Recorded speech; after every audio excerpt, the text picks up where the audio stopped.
So if you guys want bigger arms, there's a few things you guys gotta start doing. Um, One of them is when you're doing your arm exercises, like your skull crushers or your preacher curls, you have to control the negative, and it's gonna feel really weird at first when you start doing that. It's gonna feel like you're wasting time, or uh, it's just taking too long.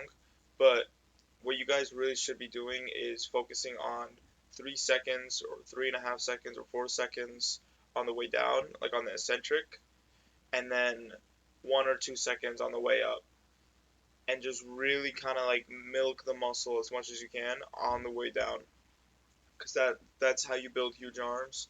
Is you build them during the negative portion of the rep. Another thing, make sure you're hitting all three parts of the bicep. There's the brachialis, which is like on the side of the arm. You can't really see it on me because I'm not lean enough. Then there's the short head, and then there's the long head. For your triceps, there's also three parts, but I wouldn't recommend worrying about them, like worrying about hitting all three heads and giving them all an exercise, because they're all connected at the exact same point at the elbow, and they're all connected at the exact same point up near the shoulder. So you end up hitting all of them with each exercise anyway. It just certain exercises hits one part better than the other. But I wouldn't recommend getting into that. If you're doing two or three tricep exercises and they're all like different like points of resistance and like different paths of motion, you're gonna be hitting all three parts of the tricep regardless. And like I said before, every exercise hits all three heads of the tricep. For me personally, for my triceps, I do 5 sets of skull crushers and then 5 sets of tricep pushdown. Like I said before, really slow on the negative, and then I do cheat reps, like just to get the weight down. For like I'm just talking about the pushdowns. I do cheat reps to get the weight down. Like I just use my whole body, and then I slowly let my triceps take them up in the eccentric. So I get like 6 extra reps beyond failure, and then I lower the weight, and then I get like another 6 reps. So I go to like absolute failure on all my sets when it comes to arm day, or not. I don't have an arm day, but when it comes to arm exercises. Um, Back to biceps. So what I have 3 sets of hammer curls, 3 sets of preacher curls, and 3 sets of incline curls. And those three exercises, I believe, to be the undisputed best bicep exercises ever.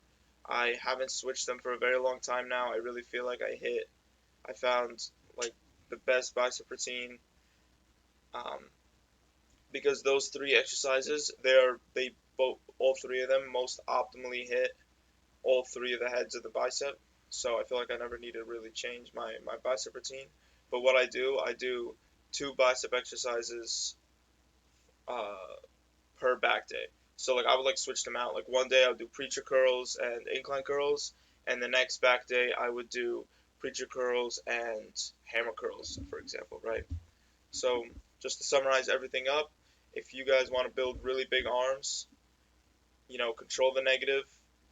Um, that brachialis muscle is really important, because if you have like a really well developed brachialis muscle, it not only looks really good when you lean out, but like the muscle just pushes all the muscles around it. Like it pushes the tricep out a little bit, pushes the bicep out a little bit.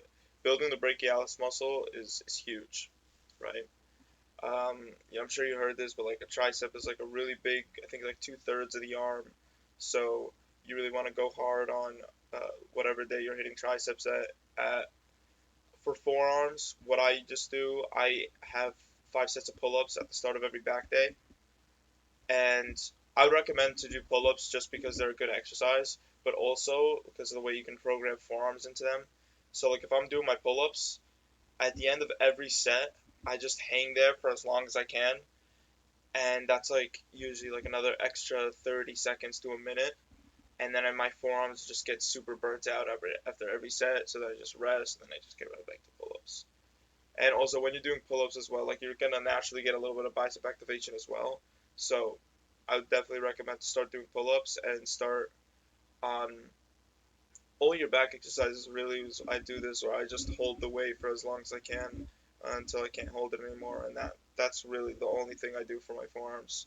I used to do behind the back wrist curls, but I was talking to this bodybuilder once at the gym, and he said that like that's really bad for your wrists, and he used to do those when he was younger, but he ended up developing tendonitis as a direct cause of doing them because I guess they're not good for you.